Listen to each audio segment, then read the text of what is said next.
Hello, everybody. Hello, welcome. You've reached a majestic moment. If you've come to this corner by an accident or even on purpose, thank you. Welcome. Let's talk. Please do like, share, subscribe, comment if you feel necessary.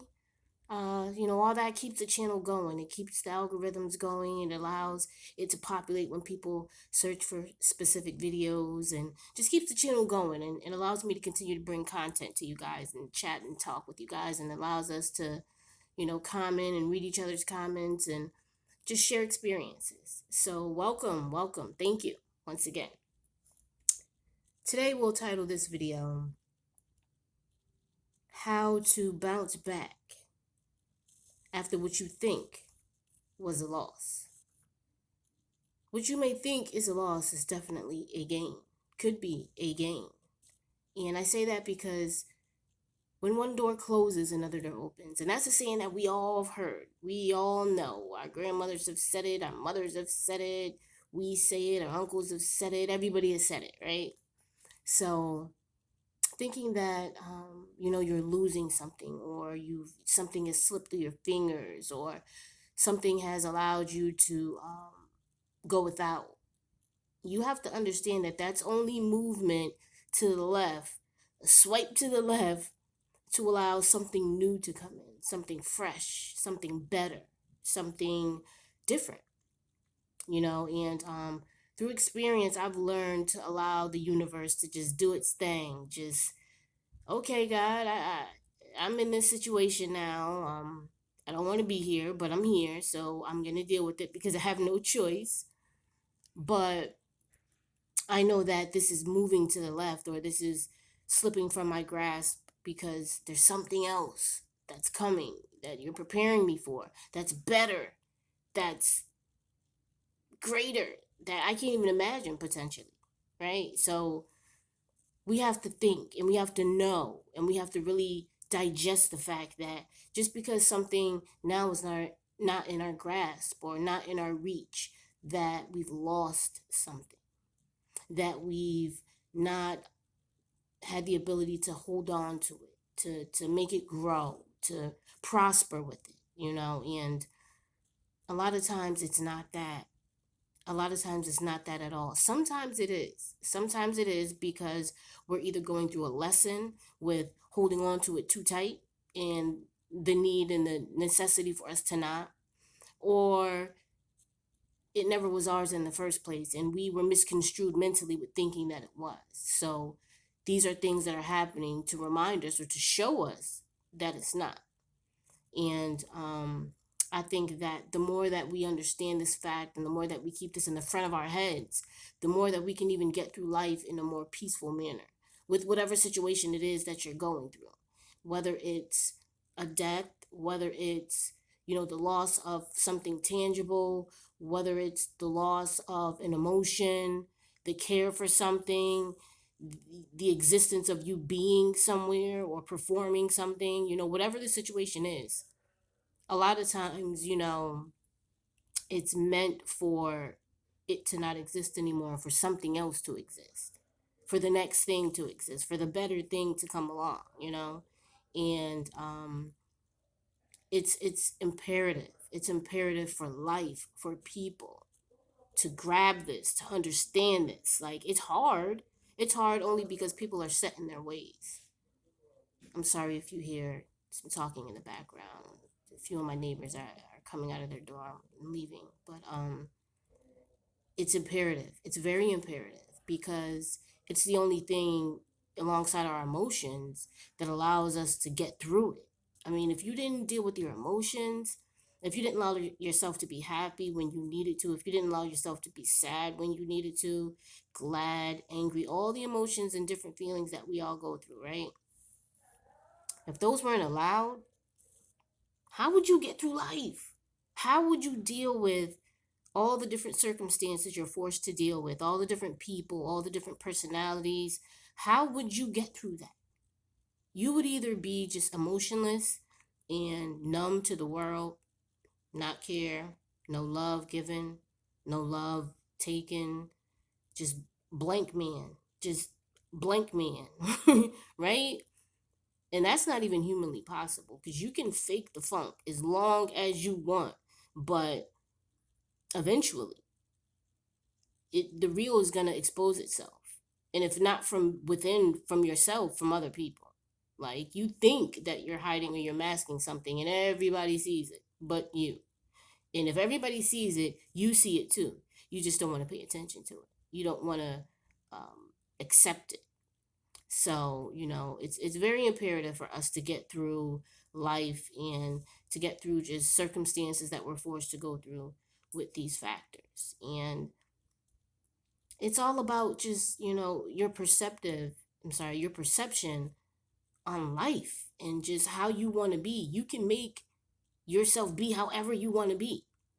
You have control over that. Like nobody else can say, poof, be happy. No. I don't care how many pairs of shoes they buy you. I don't care how many cars they buy you. I don't care how much they feed you. I don't care how many massages you get. I don't care how many PS5s they buy you. It doesn't matter what it is. It doesn't work like that. It absolutely does not work like that. So, the moral of the story is to make sure that you're at peace with yourself and you're one with yourself so that you can utilize your brain and your focus and your ability to make sure that you're in the straight and narrow path that you need to be in. That you need to be in. That you need to be in. Your concern can't be with everybody else before it's with you. So that you need to be in. And you just have to focus. You just have to focus. Like when you want something that bad, you focus. You focus. And you get it. You do whatever you need to do and you get it. So it's just a matter of applying that to what's necessary. It's absolutely necessary, and I recently had a situation, right? So in the condo complex I live in, and this is as recent as yesterday, the condo complex I live in, 10 cars, 10 got their windows busted out. Some people got things stolen out of their cars. For most of them, nothing was stolen. Even though they had things in there, one woman explains how she had Christmas gifts in the back of her car. Some people said that they had clothes in the back of their car, like new clothes that they just bought. They went shopping and left the bags in their cars. Like, we all live in our personal areas. People mind their business here. You can get packages delivered and nobody's going to touch it because it's just that type of respect, right? 10 cars got their windows busted out, some things stolen out of the cars. My car was one of them. I was so tight at first. And there's a few women that monitor, the complex. They kind of know everything that's going on and who's who and what's what. And basically, we call them the block watch. They don't know it, but always minding everybody else's business. But that's a good thing because one of them called me and told me, hey, LA, what's your license plate number? I knew. I just had this feeling, so I gave it to her. And then she goes, come downstairs. The police are down here. Your car is broken into. Instantly got tight. Instantly, because now I already know this is about to be an inconvenience just because of what the situation is. So I put on my clothes, I get dressed, go downstairs. And there's a crowd out there. And I'm like, whoa. As soon as I walk over, like, hey, what's going on? Is a party? The police were invited? What's going on? So I look down the row of cars and I'm like, oh my gosh. Everybody's window is busted out. It looked like Christmas on the ground, just sparkling, just sun gleaming on the glass. Like, whoa, what in the world? What in the... And there were people out there crying. There were people out there cussing. They were mad. It was a whole situation outside. Like, it was just, what in the world is going on? And everybody spoke to the police officers. Everybody got case numbers. There's no cameras on the complex building itself, so there's no proof. Nobody saw it, but evidently something happened. And almost an instant calm came over me. because I'm like, all right, it happened. I'm in the situation. Now what? I'm not one of those types that dwell on the situation. I may for a second, depending on the impact it had on me with it happening. But as soon as I can, I'm getting up out of it because now I need to figure out what the solution is. And I'm like, okay, I'm in this situation. This happened.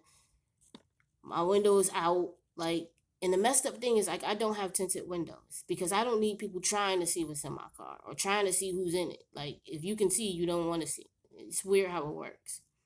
So there's no tints on my car. So you can clearly look in there and see that nothing is in there. Still got my window busted out. So the most messed up part about it is they didn't even steal anything. So you just bust my window for nothing? For nothing, B? I hope they catch you.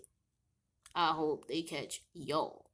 So anyway, you know, an instant calm came over me because I know that number one, thank you God, I'm blessed to have money in the bank. I'm about to go fix this, right? Like today. But on top of that, this happened for a reason. What was the reason? Like, I was already thinking about getting a new car. And I own my car. Recently owned it. So I want to enjoy the benefits of not having a car payment. Like, that's what everybody's goal to get to when they get a car payment initially is. Like, I eventually want to own this. It's mine. I have to pay anything on it but my car taxes and my insurance. Put gas in the car, tune it up, keep it right. This money's mine now, right? So, he bust out my window though. Okay, I want a new car anyway. I want a new car anyway, but I'm gonna get the window fixed. I'm gonna pass that car on to my son, and I'm gonna get a new car. So when I came downstairs and initially was tight, mad, like, for what?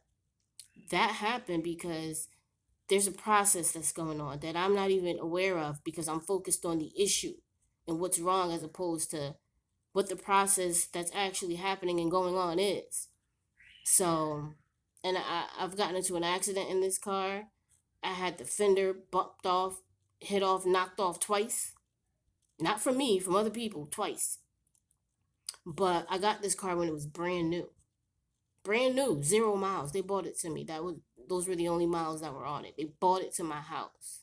That's how lit the transaction was. They bought it to me. Zero. Brand new. So yeah, I've had it for a little while now. I had it for like 10 years. So yeah, I wanted a new car anyway. But this just is moving the process along. So I can't look at the situation as a loss.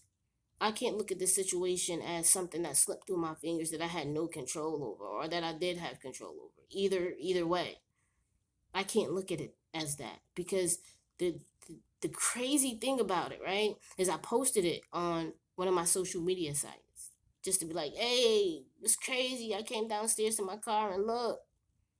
And many people commented, that's messed up and wow, and people have no respect and that's just stupid and everything they were saying, right?